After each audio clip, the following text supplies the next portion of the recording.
नमस्कार किसान भाइयों। आज की इस वीडियो में मैं डिस्कस करने वाली हूँ इंटरक्रॉपिंग के बारे में, जिसको हम अंतर खेती भी बोलते हैं। इस अंतर खेती को या इंटरक्रॉपिंग को हम अपने बगीचे के लिए कैसे बेस्ट यूटिलाइज कर सकते हैं और इसके क्या फ़ायदे हैं, यही आज की इस वीडियो का टॉपिक है।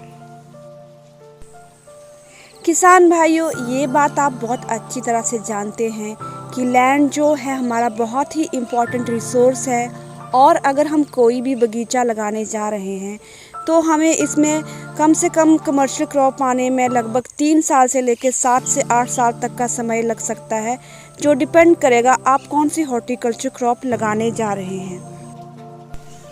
इंटरक्रॉपिंग का मुख्य सिद्धांत है कि आप फसल विविधता को अर्थात क्रॉप डाइवर्सिटी को कैसे बेस्ट यूटिलाइज कर सकते हैं, वो भी एक ही समय में और एक ही ज़मीन के ऊपर, ताकि हम अपने इस बहुमूल्य रिसोर्स का मैक्सिमम फ़ायदा उठा सकें। इंटरक्रॉप के लिए हमारे पास बहुत सारी ऑप्शन है।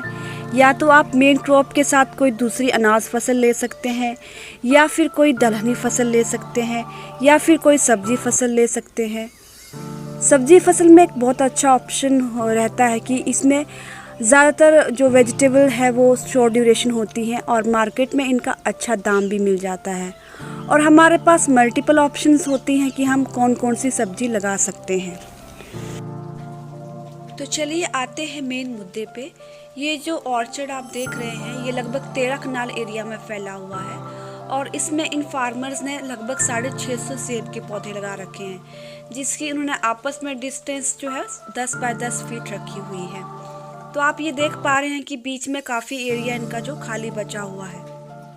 तो हम आपको दिखाते हैं कितनी एफिशिएंटली इन्होंने बीच की लैंड को यूज़ किया हुआ है। तो सबसे पहले देखते हैं टमाटर की जो उन्होंने खेती कर रखी है इसके बीच में।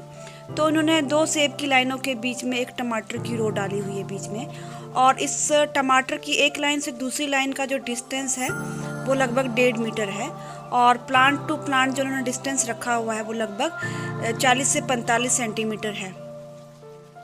इसी तरह अगर आप आगे देखेंगे तो इन्होंने ये ब्रिंजल की खेती कर रखी है यहाँ पे, और इन्होंने 2 सेब की लाइनों के बीच में 3 जो बैंगन की लाइन ली हुई हैं, जिसका आपस में डिस्टेंस लगभग 1 मीटर है, और बैंगन के एक पौधे से दूसरे पौधे की दूरी जो है वो 45 सेंटीमीटर रखी हुई है।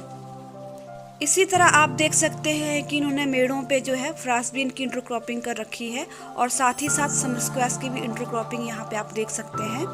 कुछ प्लॉट्स में इन्होंने गार्लिक भी लगा रखा हुआ है। खीरे की इंटरक्रॉपिंग के लिए इन्होंने एक बड़ा सा बेड बीच में बनाया हुआ है, और आप देख सकते हैं कि इन्होंने इसमें 3 लाइनें खीरा लिया हुआ है। आगे आप पत्ता गोभी के बेड्स भी देख सकते हैं। देखिए कितनी अच्छे तरीके से ये गोभी यहाँ पे लगी हुई है। साथ ही साथ एक और भी अहम बात पे मैं आपका ध्यान खींचना चाहती हूँ। इन्होंने अपने पूरे बगीचे में ड्रिप इरिगेशन सिस्टम लगा रखा है, यानी कि टपका सिंचाई। तो इसके भी कुछ फ़ायदे हैं। एक तो आपका जो मेड़ बनाने के लिए आप टाइम वेस्ट करते हैं, ज़मीन वेस्ट करते हैं, वो आपका यहाँ पे बच जाता है, और बहुत ही एफिशिएंटली, बहुत कम समय में और बहुत ही कम परिश्रम के साथ आप अपने पूरे बगीचे की सिंचाई कर सकते हैं। इंटरक्रॉपिंग में आपको एक और चीज़ देखनी पड़ेगी कि आप फसल का चयन सही तरीके से करें। कोशिश करिए कि आप अलग अलग परिवार की सब्जियां या फिर कोई और फसल लगाते हो, अलग अलग परिवार से संबंध रखता हो। फॉर एग्ज़ाम्पल टमाटर और ये जो बैंगन है वो एक ही परिवार के सदस्य है, और खीरा और समर स्क्वैश वो एक परिवार के सदस्य है, या फिर बंद गोभी जो किसी और परिवार के सदस्य है। तो इससे होता ही है कि जो एक क्रॉप के जो कीड़े मकोड़े होते हैं वो दूसरी फसल पे नहीं लगते हैं। तो इससे आप अपनी क्रॉप को इन कीड़े मकोड़ों से भी बचा सकते हैं। इसके साथ ही एक और महत्वपूर्ण बात पे मैं आपका ध्यान खींचना चाहती हूँ कि जब भी आप ऑर्चर्ड लगाते हैं तो उसकी ज्योमेट्री का आप हमेशा ध्यान रखें। अगर आपकी जो ऑर्चर्ड एक बहुत सही डिस्टेंस से अगर आपने पौधे लगाए होंगे तो आपको कोई भी फ्यूचर में कोई भी इंटरकल्चर ऑपरेशन करने में कभी कोई दिक्कत नहीं होगी, और आप बहुत अच्छे तरीके से जो है इंटरक्रॉपिंग कर सकते हैं, रेदर देन कि आपने बस कहीं भी पौधा लगा दिया है तो आपको बाद में उसमें जो भी एग्रीकल्चर इम्प्लीमेंट्स हैं उनको चलाने में दिक्कत हो सकती है। तो इस बात का भी ख्याल जो है किसान भाई आप रख सकते हैं। तो किसान भाइयों, आपने देखा कि किस तरह ये फार्मर एक ही समय में लगभग 8 वेजिटेबल्स ग्रो कर रहे हैं अपने एप्पल ऑर्चर्ड में, और इस तरह से ये कैसे अपने इस ज़मीन के रिसोर्स को बेस्ट यूटिलाइज कर रहे हैं जब तक कि इनकी अगली कमर्शियल क्रॉप जो सेब की स्टार्ट नहीं हो जाती।